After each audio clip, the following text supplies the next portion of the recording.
Invictus by William Ernest Henley, 1849 to 1903. Out of the night that covers me, black as the pit from pole to pole, I thank whatever gods may be for my unconquerable soul. In the fell clutch of circumstance I have not winced nor cried aloud. Under the bludgeonings of chance my head is bloody but unbowed. Beyond this place of wrath and tears looms but the horror of the shade, and yet the menace of the years finds and shall find me unafraid. It matters not how strait the gate, how charged with punishments the scroll. I am the master of my fate, I am the captain of my soul. Okay, this is a poem by William Ernest Henley. Let's see, Henley was born in Gloucestershire. He had tuberculosis when he was young, and he had one of his legs cut off, amputated because of this tuberculosis.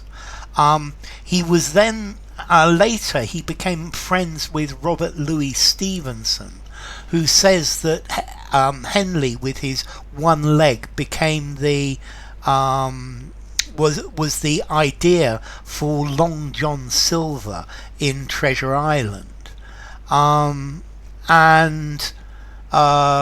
Later Henley had problems with his other leg, and they said that they were going to have to amputate the other leg as well. And he then went to a Dr. Lister, who was very famous, and Dr. Joseph Lister at the Edinburgh Royal Infirmary managed to save his other leg, and while he was in hospital recovering from this operation, this is when he wrote this poem. Now, if we look at the title, Invictus, it means unbeaten, unconquered, and this poem is about overcoming the obstacles of life, finding the strength inside yourself to overcome the difficulties that life throws at you. And I think this is something he did, and he was a famous poet and journalist as well. Out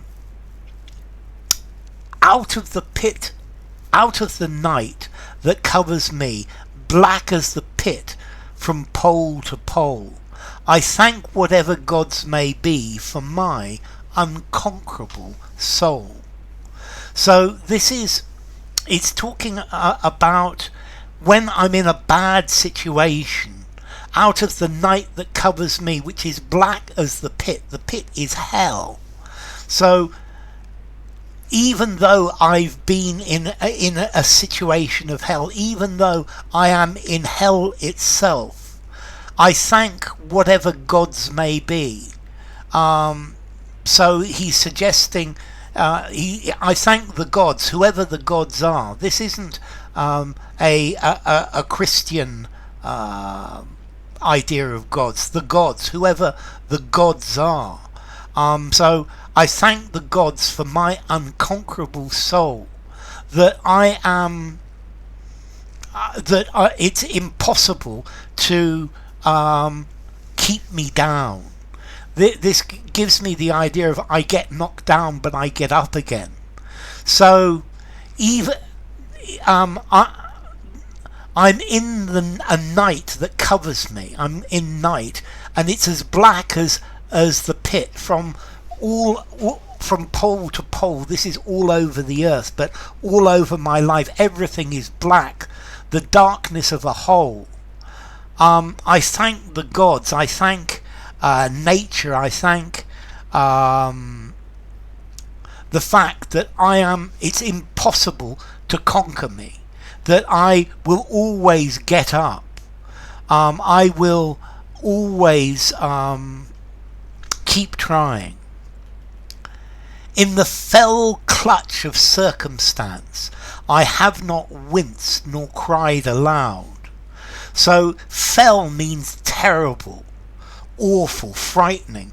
So the clutch, in the hold of terrible circumstances, I haven't winced or cried aloud. Ah!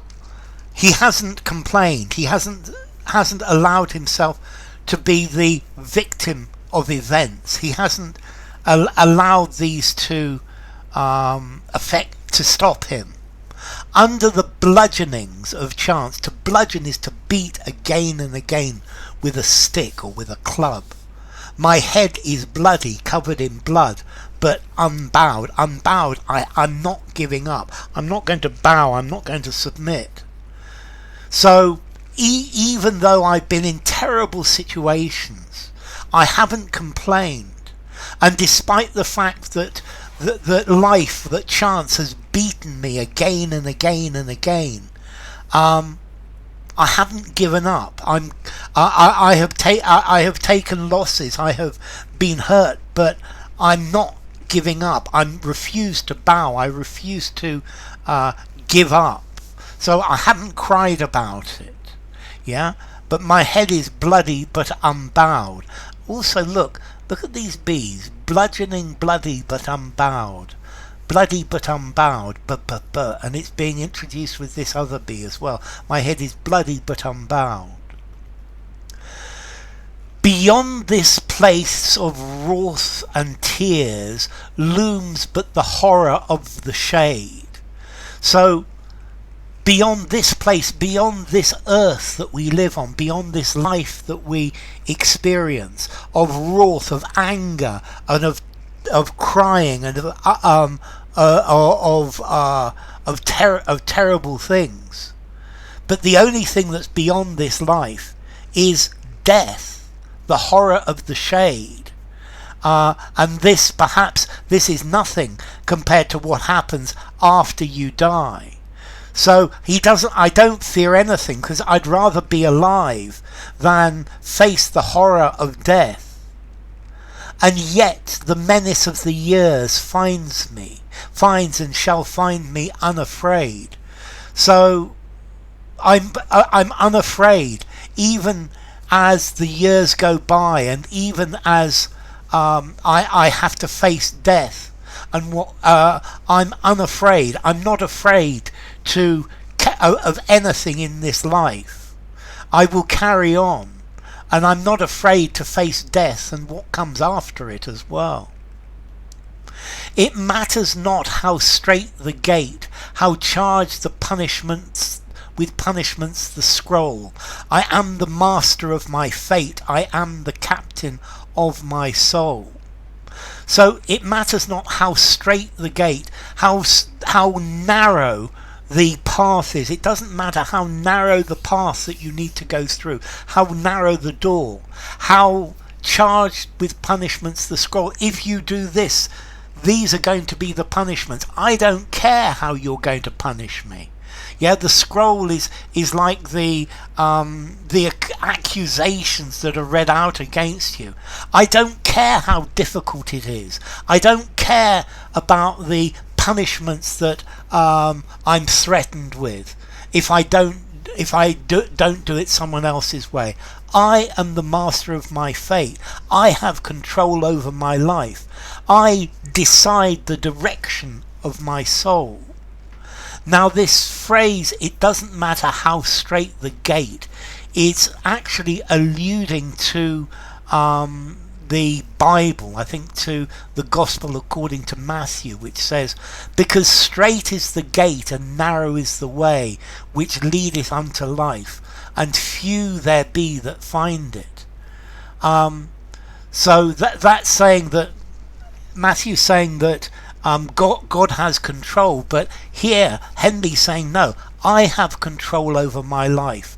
I know where I'm going. I decide what I'm going to do, and I ordain what's going to happen in my life. I have freedom of choice. That my life is not preordained. I will decide. I will decide where I go. I will decide what I do. I am the captain of my soul. I'm responsible for my future. What I do will determine where I go. It doesn't matter the punishments that I will face in hell. I am going to do what I think is right. I'm not going to let anybody else tell me what to do. Now notice as well these two lines at the end. I'm the master of my fate. I'm the captain of my soul. This pair of lines have been used many times by politicians and public speakers to animate people. So anyway, Invictus by William Ernest Henley.